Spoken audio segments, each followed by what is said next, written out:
নিয়মিত চাকরি বিজ্ঞপ্তি পেতে আমাদের চ্যানেলটি সাবস্ক্রাইব করে রাখুন। সুপ্রিয় চাকরি প্রত্যাশী ভাই বোনেরা, আসসালামু আলাইকুম। 1313টি পদে বেসরকারি সংস্থা একটি নিয়োগ বিজ্ঞপ্তি দিয়েছে। যে সংস্থাকে আমরা সহজে এসএসএস বলে থাকি সেটা হচ্ছে বেসরকারি সংস্থা সোসাইটি ফর সোশ্যাল সার্ভিসেস। এখানে মোট 15টি ক্যাটাগরি রয়েছে। এখানে হচ্ছে 1313টি পদে জনবল নিয়োগ প্রকাশ করা হয়েছে। নিয়োগপ্রাপ্তদের দেশের বিভিন্ন স্থানে কাজে মানসিকতা থাকতে হবে বিজ্ঞপ্তিতে জানানো হয়েছে। তবে সব পদে সব জেলায় প্রার্থী আবেদন করতে পারবেন। আবেদনের শেষ সময় হচ্ছে 26 জানুয়ারি 2026, অর্থাৎ হচ্ছে আপনি 26 তারিখ পর্যন্ত এখানে আবেদন করতে পারবেন, তাও আবার হচ্ছে 2026 সালের 26 জানুয়ারি পর্যন্ত।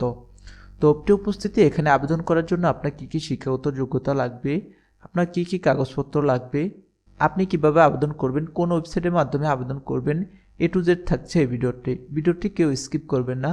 আর আমাদের চ্যানেল যদি আপনি নতুন হয়ে থাকেন অবশ্যই চ্যানেলটি সাবস্ক্রাইব করে রাখবেন পরবর্তী ভিডিও পাওয়ার জন্য। এবং যদি ফেসবুক পেজ থেকে দেখে থাকেন তাহলে অবশ্যই আমাদের ফেসবুক পেজটি ফলো দিয়ে রাখবেন। চলুন শুরু করা যাক। সহকারী পরিচালক, অর্থ ও হিসাব, ব্যাট ও ট্যাক্স, আর্থিক প্রতিবেদন বিশ্লেষণ ও ঝুঁকি ব্যবস্থাপনা। তো এখানে পদ সংখ্যা রয়েছে একটি। বেতন হচ্ছে ন্যূনতম, এই যে দেখতে পাচ্ছেন এখানে ন্যূনতম বেতন হচ্ছে 1,08,560 টাকা, এটা হচ্ছে ন্যূনতম বেতন।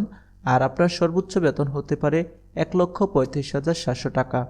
বয়সসীমা রয়েছে 50 বছর, অর্থাৎ হচ্ছে আপনি 50 বছর মধ্যে হলে এখানে আবেদন করতে পারবেন। তারপরে দ্বিতীয় নম্বর রয়েছে প্রশাসক হাসপাতাল। এখানে পদ সংখ্যা রয়েছে একটি। বেতন আলোচনা সাপেক্ষে। এখানে বয়সসীমা সর্বোচ্চ 52 বছর, আপনি এখানে 52 বছর আবেদন করতে পারবেন, অর্থাৎ আগের থেকে 2 বছর বেশি। তারপর হচ্ছে head of core software operation, পদ সংখ্যা এখানে একটি। বেতন আলোচনা সাপেক্ষে। সর্বোচ্চ বয়সসীমা হচ্ছে 45। 4 নম্বর রয়েছে head of IT innovation and technology. এখানে পদ সংখ্যা রয়েছে একটি। বেতন আলোচনা সাপেক্ষে। সর্বোচ্চ বয়স হচ্ছে 45 বছর। 5 নম্বর রয়েছে ডাটা অ্যানালিস্ট। এখানে পদ সংখ্যা রয়েছে একটি। বেতন হচ্ছে আলোচনা সাপেক্ষে। বয়সসীমা হচ্ছে সর্বোচ্চ 45। তারপর হচ্ছে স্বাস্থ্য সমন্বয়কারী। এখানে পদ সংখ্যা রয়েছে একটি। বেতন আলোচনা সাপেক্ষে। বয়সসীমা সর্বোচ্চ হচ্ছে 50 বছর। এরপর হচ্ছে নির্মাণ প্রকৌশলী সেকশন প্রদান। এখানে পদ সংখ্যা রয়েছে একটি। বেতন আলোচনা সাপেক্ষে। আর বয়স হচ্ছে সর্বোচ্চ 50 বছর। Zonal manager. এখানে পদ সংখ্যা রয়েছে 5টি। আপনার বেতন হতে পারে 75,000 থেকে 79,000 পর্যন্ত। বয়সসীমা হচ্ছে 50 বছর। তারপর হচ্ছে এরিয়া ম্যানেজার। এখানে পদ সংখ্যা হচ্ছে 25টি। বেতন হতে পারে 52,000 থেকে 58,760 টাকা পর্যন্ত। সর্বোচ্চ বয়স হচ্ছে 45 বছর। তারপর হচ্ছে অডিট কর্মকর্তা। এখানে পদ সংখ্যা রয়েছে 20টি।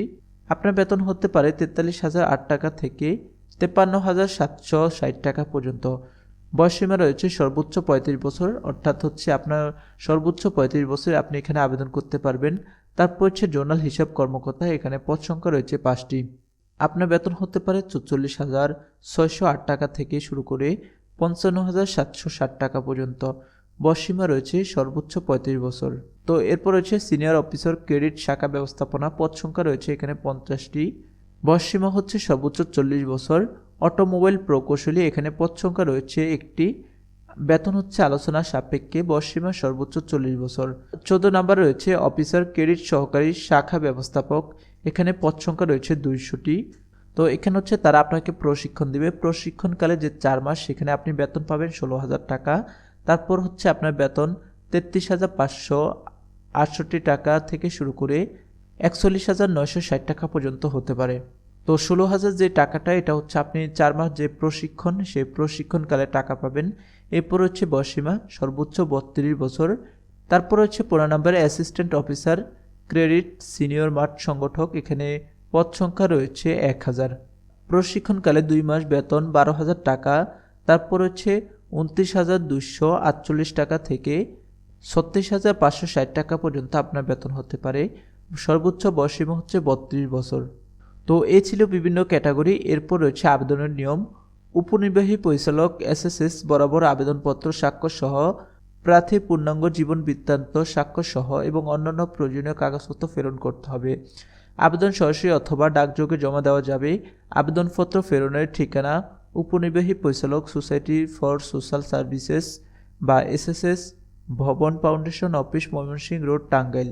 তো তো এখানে আবেদন করার জন্য অবশ্যই আপনাকে একটা ফি দিতে হবে, আর সেটা হচ্ছে 200 টাকা। আবেদনের শেষ তারিখ 26 জানুয়ারি 2026। তো এখানে হচ্ছে গুরুত্বপূর্ণ 3টি নির্দেশনা দিয়েছে। 1 নম্বরে দেখতে পাচ্ছেন 1 নং থেকে 14 নং পদের প্রার্থীদের পরীক্ষার কেন্দ্র টাঙ্গাইল এবং 15 পদের প্রার্থীদের পরীক্ষা কেন্দ্র ঢাকা, টাঙ্গাইল, চট্টগ্রাম, কুমিল্লা, নোয়াখালী, ফরিদপুর, যশোর, ব্রাহ্মণবাড়িয়া ও সিলেট। আবেদনপত্রে ও খামের উপরে পরীক্ষা কেন্দ্রের নাম উল্লেখ করতে হবে। তো এখানে হচ্ছে পরীক্ষা কেন্দ্রের নামগুলো দিয়ে দিয়েছে। আপনারা অবশ্যই যে কেন্দ্রে পরীক্ষা দিতে আগ্রহী সেই কেন্দ্রের নাম খামে উল্লেখ করে দিয়ে দিবেন। 2 নম্বর যে নির্দেশনাটি রয়েছে, 15 নং পদের জন্য ঢাকা, চট্টগ্রাম, বরিশাল, সিলেট ও খুলনা বিভাগ প্রার্থীদের অগ্রাধিকার দেওয়া হবে। তো এটা হচ্ছে শুধু 15 নংয়ের জন্য ঢাকা, চট্টগ্রাম, বরিশাল, সিলেট ও খুলনা বিভাগীয় প্রার্থীদের অগ্রাধিকার দেওয়া হবে। তারপর 3 নম্বর যে নির্দেশনাটি রয়েছে, প্রার্থীদের যোগদানের সময় মূল সার্টিফিকেট জমা রাখতে হবে। এজন্য একটি প্রাপ্তি স্বীকারপত্র প্রদান করতে হবে, তবে সাময়িক সময়ের জন্য সার্টিফিকেট উত্তোলন করা যাবে। তো এটা হচ্ছে আপনার যে এডুকেশনাল সার্টিফিকেটগুলো আছে, আপনি যদি সেখানে চাকরি পান সেগুলো হচ্ছে তারা জমা নিয়ে নেবে, যে মূল সার্টিফিকেটগুলো আছে। আর আপনি চাইলে এখান থেকে সামরিকের জন্য, অর্থাৎ সাময়িক সময়ের জন্য কিছুক্ষণের জন্য আপনি এখান থেকে সার্টিফিকেটগুলো উত্তোলন করে আপনার যাবতীয় যে কাজগুলো রয়েছে সেগুলো সারতে পারবেন। তো প্রিয় উপস্থিতি, যারা এখানে আবেদন করার জন্য আগ্রহী অবশ্যই আবেদন করে ফেলবেন।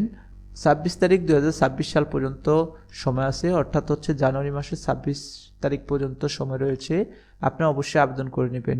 আজকের ভিডিওটি এ পর্যন্ত। ভিডিওটি যদি ভালো লেগে থাকে অবশ্যই একটি লাইক এবং আমাদের চ্যানেলটি সাবস্ক্রাইব করে রাখবেন। দেখা হচ্ছে পরবর্তী কোনো ভিডিওতে। সবাই সুস্থ থাকবেন, ভালো থাকবেন। আসসালামু আলাইকুম।